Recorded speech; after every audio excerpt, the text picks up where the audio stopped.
नमस्कार दोस्तों, आप सभी का स्वागत है रिवीजन टाइप यूट्यूब चैनल पे। हम ज्योग्राफी के सीरीज का पार्ट 3 डिस्कस कर रहे हैं यहाँ पे। इसमें भी 25 क्वेश्चंस को हमने सम्मिलित किया है। पहला क्वेश्चन जो आता है वो आता है राजस्थान में निम्नलिखित में से किस जिले में उड़िया उड़िया पठार स्थित है? पाली, जालोर, सिरोही और राजसमंद। उड़िया का पठार सिरोही जिले में स्थित है। 1320 मीटर ऊंचा, राजस्थान का सबसे ऊंचा पठार। दून द्वार हिमालय के किस भाग में पाए जाते हैं? मध्य हिमालय, असम हिमालय, शिवालिक हिमालय, महान हिमालय।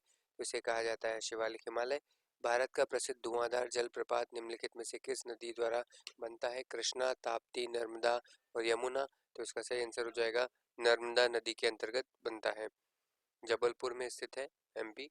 आमागढ़ लेपर्ड रिजर्व जो आता है स्थित है जोधपुर, पाली, जयपुर, उदयपुर में। तो इसका सही आंसर जो आ जाएगा वो आ जाएगा जयपुर में। ज्वारीय वन जो आते हैं वो पाए जाते हैं सतपुड़ा पर्वत में, डेल्टा क्षेत्र में, हिमालय पर्वत में, उत्तरी पठार में। तो इसे इसमें आ जाएगा डेल्टा के क्षेत्र में ये पाए जाते हैं।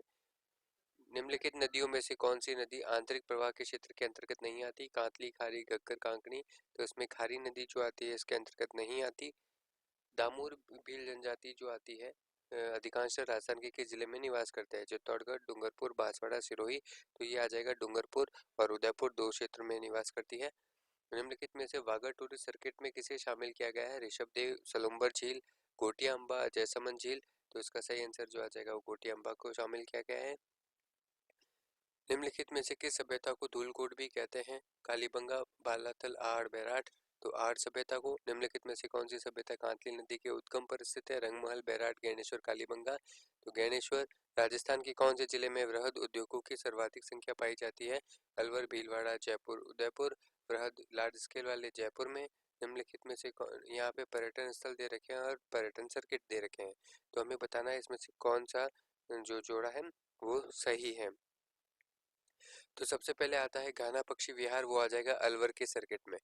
ठीक है। गागरोन का किला हारोटी के सर्किट में। ब्रह्मा ब्रह्मा मंदिर वो आ जाएगा जयपुर सर्किट में। और गणेश्वर उत्खनन स्थल वो आ जाएगा वो शेखावटी क्षेत्र में। तो इसी के साथ इसका सही आंसर जो हो जाएगा 86 का 3। राजस्थान की भील जनजाति द्वारा मैदानी भागों में की जाने वाली कृषि क्या कहलाती है? चीमाता, दजिया, दापा और कछावू। तो ये आ जाएगा दजिया। निम्नलिखित में से कौन सा एक स्थान राजस्थान का अलसी उत्पादक प्रदेश है? माही बेसिन, हाड़ौती प्रदेश, शेखावटी प्रदेश, गग्गर का मैदान। तो इसके अंतर्गत हमारा आंसर आ जाएगा हाड़ौती का प्रदेश। निम्नलिखित में से विंध्यन कगार किस क्षेत्र में पाए जाते हैं? कोटा, झालावाड़, धौलपुर, करौली, अलवर, भरतपुर, अलवर, सवाई माधोपुर। तो यह आ जाएगा धौलपुर करौली क्षेत्र के अंतर्गत पाए जाते हैं। और अगर नदी पूछ ले तो उसमें चंबल और बनास नदी के बीच में पाए जाते हैं। कोपेन के जलवायु वर्गीकरण के अनुसार कौन सा जलवायु प्रकार नहीं पाया जाता? AW, BSHW, BW, KW और CWG। तो इसका जो आ जाएगा BW, KW नहीं पाया जाता। नदी जो वन की आस कहला के रूप में जानी जाती है? चंबल, बाणगंगा, आहू, बनास। तो ये बनास नदी राजसमंद जिले से निकलती है कमनूर की पहाड़ी से। निम्नलिखित में से कौन सा जिला समूह राजस्थान में सर्वाधिक कुल वन क्षेत्र को घेरता है? उदयपुर, चित्तौड़गढ़, बारां, करौली। यही इसका आंसर है। भारत में उष्णकटिबंधीय शुष्क सदाबहार वन पाए जाते हैं? केरल के तट के सहारे, तमिलनाडु तट के सहारे, गुजरात तट के सहारे और उड़ीसा तट के सहारे। तो इसका अंदर सही आ जाएगा तमिलनाडु तट के सहारे। निम्नलिखित में से कौन सा मानसून तंत्र के बारे में सही नहीं है? पूर्वी जेट स्ट्रीम भारतीय मानसून तंत्र को बहुत प्रभावित करता है। ये जो आता है सही है।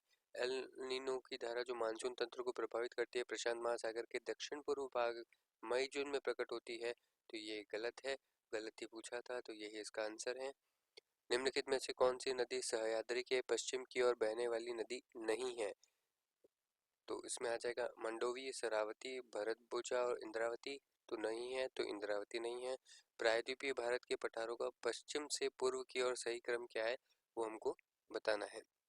पश्चिम से पूर्व की ओर दक्कन का पठार, छोटा नागपुर पठार, दक्कन का अरण्य पठार, मेघालय पठार। तो मेघालय पठार, छोटा नागपुर का पठार, धन का अरण्य, दक्कन का पठार, मेघालय पठार, धनकारी का पठार, छोटा नागपुर का पठार, दक्कन का पठार। दक्कन का पठार, धन का अरण्य पठार, छोटा नागपुर, मेघालय पठार। ये इसका सही आंसर।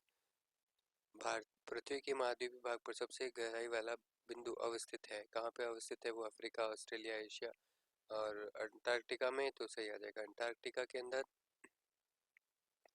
नेक्स्ट क्वेश्चन आता है निम्नलिखित कथनों पर विचार करना है कि भूमंडलीय पवनें जो आती है मुख्यतः किस पर निर्भर करती है? वायुदाब पेटियों का उद्भव, पृथ्वी का घूर्णन, वायुमंडलीय आर्द्रता और महाद्वीपीय सागरों का वितरण। तो ये वायुमंडलता की पेटियों पर, घूर्णन पर, महाद्वीपीय महासागरों के वितरण पर, आर्द्रता पर निर्भर नहीं करती। 28 का सीधा सा हमारे पास हो जाएगा कौन सा? चौथा आंसर, राजस्थान की पहली जनजातीय हॉकी अकादमी कहाँ पर स्थापित की गई है? उदयपुर में 2021 के बजट में इसकी घोषणा की गई थी। इसी के साथ हमारे यहाँ पर 25 क्वेश्चन पूरे होते हैं। आप सभी का यहाँ